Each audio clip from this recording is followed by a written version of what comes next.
Hello students, welcome once again. So we are studying this chapter 7 and this is the fourth part of this chapter. ठीक है, तो हम गोंड्स को study कर रहे थे, डिटेल स्टडी गोंड्स की करेंगे एंड अहोम्स की करेंगे. अहोम्स वाला एरिया जो असम वाला एरिया है, ठीक है, उसकी स्टडी करेंगे. So we have discussed some of the part that is Gondwana वाले रीजन में रहते थे, that's why it is named Gondwana due to these Gonds. ठीक है, शिफ्टिंग कल्टिवेशन करते थे ये. उसके बाद अकबरनामा जो कि अबुल फजल ने लिखा था, उसमें ये गोंड्स के बारे में डिस्कस किया गया है. The Garhkatanga which is the kingdom of the Gonds, it is mentioned in the Akbarnama which is written by Abul Fazal during the reign of Akbar. ठीक है, अब ये देखते हैं कि इनका जो किंगडम था, ठीक है, इसमें सिस्टम कैसा था. इनका जो किंगडम था इसमें सेंट्रलाइज सिस्टम था. सेंट्रलाइज सिस्टम कैसा होता है, इसमें पूरा का पूरा एडमिनिस्ट्रेशन जो होता है ये पूरे सेंटर के द्वारा होता है. ठीक है, तो सेंटर के द्वारा कैसा होता है कि इनका पूरा एक सेंटर होता है और उसी से पूरा का पूरा किंगडम में एडमिनिस्ट्रेशन किया जाता है. That's why it is called centralize system. तो इसमें ये पूरा सिस्टम था. इट इज़ डिवाइडेड इनटू गढ़s. गढ़ में इसको डिवाइड किया गया था. ठीक है, for the sake of convenience इसको गढ़ में डिवाइड किया गया था. And this each garh it is controlled by ये गोंड क्लैन. ठीक है, फिर इसका फिर पार्टीशन किया गया था and it is further divided into 84 villages which is also called 84. यानी कि गढ़ को डिवाइड किया गया था 84 में. 84 क्या होता था, 84 विलेजेस का एक ग्रुप होता था, एक यूनिट होता था. ठीक है, और एंड दिस 84 इसको फर्दर डिवाइड किया गया था बारहट्स में. ठीक है, बारहट्स क्या होता था, बारहट्स means a unit or a group of 12 villages is called बारहट्स. तो हम देखते हैं कि ये Gondwana kingdom, this is the map. ठीक है, ये गोंडवाना का किंगडम था इनका. ठीक, it is a very big kingdom, tribe के हिसाब से काफ़ी ज़्यादा बड़ा था और इसीलिए इसको जो है पहले गढ़ में डिवाइड किया गया था. फिर इस गढ़ को 84 में डिवाइड किया गया. 84 मीन्स 84 विलेजेस. फिर 84 से इट इज़ डिवाइडेड इनटू बारहट्स, दैट इज़ 12 विलेजेस. ठीक है, तो इस तरीके से इसका for the sake of administration partition type में किया गया था. ठीक है, अब हम ये देखते हैं कि हमने ये देखा कि द सिस्टम इज सेंट्रलाइज्ड. ठीक है, सेंट्रलाइज इसमें सिस्टम था and it has partition which is controlled by or which is headed by the Gond clan. Now we see कि जिस तरीके से जो बिग टाउन्स थे या बिग किंगडम्स थे, तो उनमें वर्ण सिस्टम से कास्ट सिस्टम आ रहा था, सोसाइटी चेंज हो रही थी. ठीक है, न्यू स्किल्स आ रहे थे. अब इसका इफेक्ट इन ट्राइब्स पे भी पड़ता है. ठीक है, तो ट्राइब्स पे कैसा इफेक्ट पड़ेगा, सो कि इनकी सोसाइटी, ट्राइब्स की सोसाइटी इट वाज अनडिवाइडेड.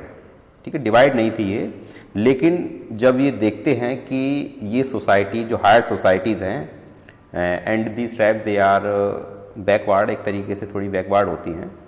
ठीक है, तो इन पे भी इसका फ़र्क पड़ता है और इनकी सोसाइटी भी अब जो है थोड़ी सी डिवाइड होने लगती है. ठीक है, और ये जो ब्राह्मणाज होते हैं, ब्राह्मणाज को भी ये लैंड ग्रांट्स देने लगते हैं. ठीक है, तो इन गोड राजाज ने ब्राह्मणाज को लैंड ग्रांट्स दिए, यानी कि लैंड जो है लैंड उनको दी. ठीक है, और इस तरीके से ये ब्राह्मणाज जो थे ये भी इनकी सोसाइटी में ये इन्फ्लुएंशियल हो जाते हैं. इनका भी थोड़ा सा डोमिनेशन होने लगता है गोंड सोसाइटी में.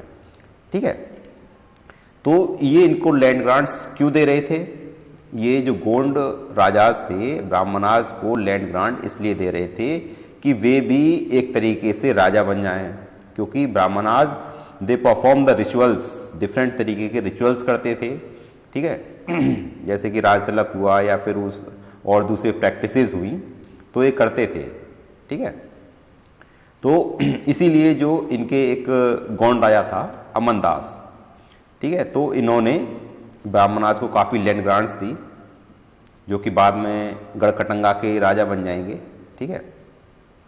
अब ये अमन दास ये अपना नाम जो है ये छोड़ देते हैं और एक नया टाइटल लेते हैं संग्राम सिंह, ठीक है। तो हम इस टाइम जो स्टडी कर रहे हैं कि गोंड किंगडम ये किस तरीके से बना था, गोंडवाना वाला जो ये एरिया है इस पे किस तरीके से गोंड की जो ट्राइब थी उसने अपना ऑक्यूपेशन किया, ठीक है।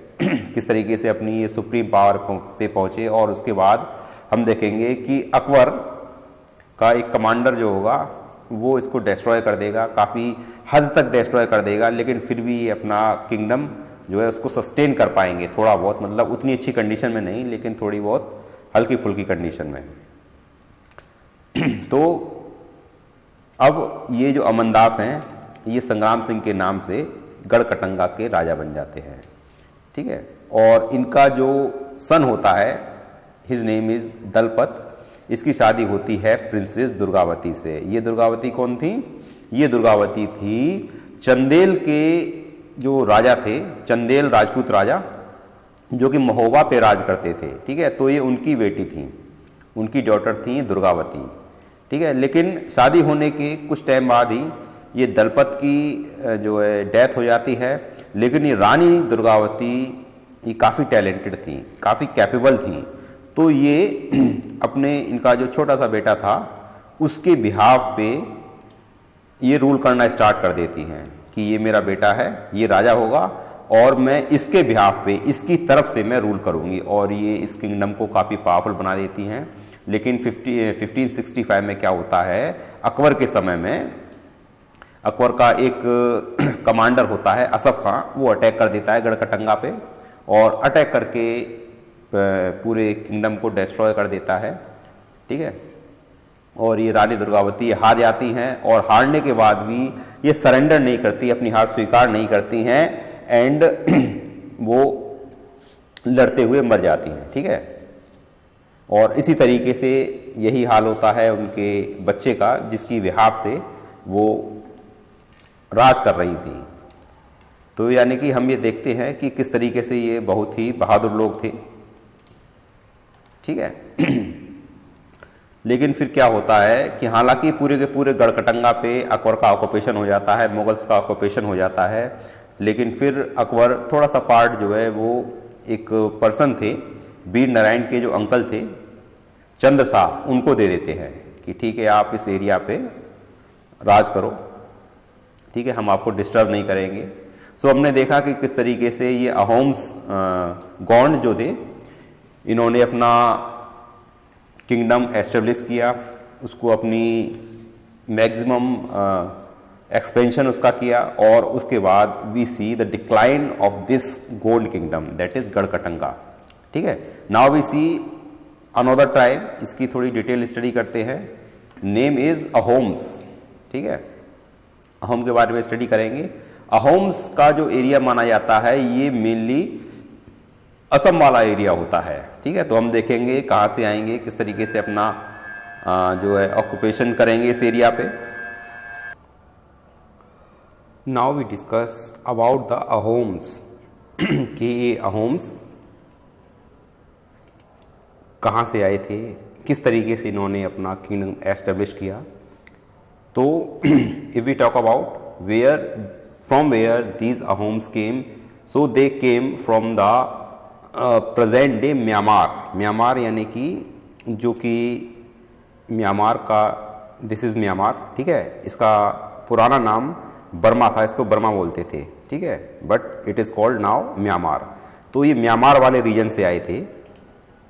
These Ahoms came from this region and they established themselves here, ठीक है। इस तरीके से ये माइग्रेट किए थे और ये ब्रह्मपुत्र वैली वाले रीजन में इन्होंने अपना एम्पायर, अपनी किंगडम एस्टेब्लिश की। So they came from Myanmar and established in the Brahmaputra valley region, ठीक है। इस रीजन में ये लोग आ गए थे और यहाँ पे आके इन्होंने जो यहाँ के पहले से ही मतलब कुछ लैंडलॉर्ड टाइप के जो पीपल थे जिन्हें भुइयाँ कहा जाता था, दे आर कॉल्ड भुइयाज। तो इन्होंने इन भुइयाज को सप्रेस किया, इनको वहाँ से हटाया, ठीक है, और अपना इन्होंने एक तरीके से ऑक्यूपेशन एस्टेब्लिश किया। फिर उसके बाद ये जो है जो छुटियाज होते हैं और कोच हाउस जो थे, इनके भी एरिया को इन्होंने अपने एरिया में एस्टेब्लिश कर लिया, एनेक्स कर लिया, और इस तरीके से इनकी ये ट्राइब ये काफ़ी बड़ी हो गई और ये काफ़ी बड़ा एरिया इनका हो गया, ठीक है। And for the first time these Ahoms built a large state, and for this they used firearms as early as the 1530s। उन्होंने फायर आर्म्स का यूज़ किया, हालांकि ये ट्राइब्स थे लेकिन they use the fire arms, ठीक है। और 1660s तक वे हाई क्वालिटी का गन पाउडर बनाने लगे और कैनन्स को भी उन्होंने बनाना स्टार्ट कर दिया। बट these Ahoms ये जो थे इन पे मुगल्स ने काफ़ी अटैक किए। If we talking about specifically, तो जो औरंगजेब थे, औरंगजेब ने काफ़ी अटैक किए और औरंगजेब के अंडर में जो मीर जुमला था, मीर जुमला ही वाज सूबेदार, वो सूबेदार था, तो उसने इन पे अटैक किए और अटैक करके हालांकि पूरी तरीके से इनको डिफीट कर दिया, लेकिन फिर भी डिफीट होने के बाद भी उन्होंने अपने इस एरिया पे इसको देखो मार्क करते हैं, इस एरिया पे अपना ऑक्यूपेशन बनाए रखा। हालांकि दे आर डिफीटेड, लेकिन फिर भी उन्होंने इस पे अपना ऑक्यूपेशन पूरा बनाए रखा। तो अहोम से ये काफ़ी अच्छी तरीके से लड़े थे, लेकिन ये डिफीट हो गए थे। Now we talk about the society of the Ahoms, कि इनकी सोसाइटी किस तरीके की थी। It mainly depends on force labour, ठीक है। फोर्स लेबर क्या होती है? फोर्स लेबर उसे कहते हैं कि जब किसी से कोई ज़बरदस्ती काम कराया जाता है और उसके बदले में पैसे नहीं दिए जाते हैं, ठीक है। फोर्स लेबर यानी कि अगर काम करने वाले की उसकी इच्छा है या नहीं है, it doesn't matter, he had to do that work, तो this is called force labour. और फोर्स लेबर जो थे इनको कहा जाता था paiks. These force labour they are called paiks, और इन्हीं पाइक्स के जरिए से, मतलब इन्हीं सर्वेंट्स जिन्हें पाइक्स कहा जाता था, they do a lot of work and they were called in the courts of these kingdoms, और ठीक है, और इन्हीं से काम कराया जाता था। So we see that these paiks they are force labour, force labour को पाइक कहा जाता था। नाउ वी सी कि इसमें जितने भी अडल्ट मेल्स होते थे तो उनको आर्मी में वर्क करना जरूरी था। They had to do work in the army, ठीक है। जब वार होता था तो वो आर्मी में जाते थे, और इसके अलावा अगर वार नहीं होता था then they were engaged in the different works like building dams, ठीक है, इरिगेशन सिस्टम बनाना, पब्लिक वर्क्स करना, इस तरीके से वो डिफरेंट वर्क करते थे। लेकिन जब भी कोई वार होता था तो वो आर्मी ज्वाइन कर लेते थे and they fought that battle, ठीक है। Now we see the society, की सोसाइटी कैसी थी, क्योंकि अहोम्स की सोसाइटी काफ़ी बड़ी थी, so it is also divided into clans, और इन क्लैंस को कहा जाता था खेल्स। जिस तरीके से हमने अभी पिछली ट्राइब के बारे में स्टडी किया है कि that was also divided and it is also divided, these Ahoms, this society, this is also divided, ठीक है। And these clans, these are called khels. तो ये जो खेल्स होते थे, यानी ये जो क्लैंस होती थी, दे कंट्रोल सेवरल विलेजेस, इनके अंडर में काफ़ी गांव होते थे और ये उन पे अपना पूरा एडमिनिस्ट्रेशन करते थे। Now we talk about the deities, that is कि ये अहोम्स किन देवी देवताओं की पूजा करते थे, तो इनके अपने ट्राइबल गॉड्स थे। लेकिन क्या होता है, जैसे जैसे टाइम पास होता जाता है तो धीरे धीरे जो हिंदू रिलीजन था, ये अहोम्स हिंदू रिलीजन को अडॉप्ट करने लगते हैं। And there was a king, his name is Shiv Singh, यानी कि वो शिव जी को इतना मानता था कि उसने अपना नाम ही शिव सिंह कर लिया था।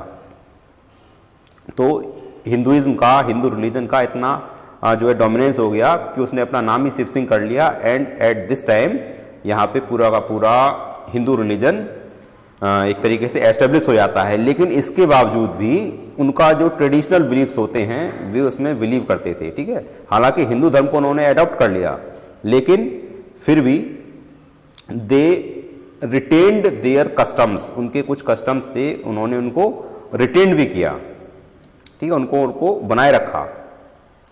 सो इस तरीके से ये हम देखते हैं कि किस तरीके से उन्होंने अपना पूरा एक किंगडम एस्टेब्लिश किया ब्रह्मपुत्र वैली में, ठीक है। उसके बाद औरंगजेब ने उन पर अटैक किया, वो बैटल हार गए। बैटल हारने के बाद भी अपना ऑक्यूपेशन उन्होंने बनाए रखा। हालांकि वो इस समय वीक हो गए थे, लेकिन फिर उसके बाद फिर वो धीरे धीरे उठते हैं। देन वी स्टडीड कि किस तरीके से वो उन्होंने धीरे धीरे हिंदू रिलीजन को अडॉप्ट करना स्टार्ट किया, but they retain their rituals and practices. और इस सब की जानकारी हमें किस तरीके से प्राप्त होती है? We got this information by the historic work, these are called Buranjis, ठीक है। ये सबसे पहले अहोम की लैंग्वेज में लिखे गए थे, फिर उसके बाद इनको कन्वर्ट किया गया आसामीज में, क्योंकि आसाम ये वो वाला एरिया था, ये अहोम वाला एरिया था, बाद में इसको आसाम कहा जाएगा, ठीक है। So like this we have studies this tribe. अब कंक्लूजन यहाँ पे क्या निकलता है कि एक तरफ ये ट्राइब्स थी, दूसरी तरफ ये बड़े बड़े किंगडम्स थे, तो इनमें इंटरेक्शन होता है। सो ये ट्राइब्स भी, इनमें वर्ण सिस्टम आने लगता है, वर्ण सिस्टम के बाद कुछ जातियाँ भी बनने लगती हैं। तो हमने देखा कि ये सोसाइटीज़ आपस में इंटरेक्ट कर रही हैं और इंटरेक्ट करने के बाद एक दूसरे को अफेक्ट कर रही हैं। So this is conclusion. Now we talk about the Mongols. Mongols कौन थे? मंगोल्स ये एक बहुत ही बड़ी ट्राइब थी। It is of Central Asia, central Asia की बहुत बड़ी ट्राइब थी, और इसने बहुत बड़ा किंगडम, जो कि चाइना से लेकर पूरी सेंट्रल एशिया और इधर यूरोप तक इनका किंगडम फैला हुआ था। इतना बड़ा किंगडम इन्होंने एस्टेब्लिश किया था। So these are Mongols. और मंगोलों का एक सरदार था, his name is Genghis Khan. तो चंगेज खान ने बहुत बड़ा एम्पायर एस्टेब्लिश किया था। ही वॉज अ मंगोल, एक ट्राइब थी ये। सो इतनी बड़ी बड़ी ट्राइब्स होती हैं, ठीक है। This is of Central Asia and this is your chapter 7. We have completed this chapter, and on the next turn we will do exercise question answer of this chapter. For that I'll provide you PDF. So thank you for watching video.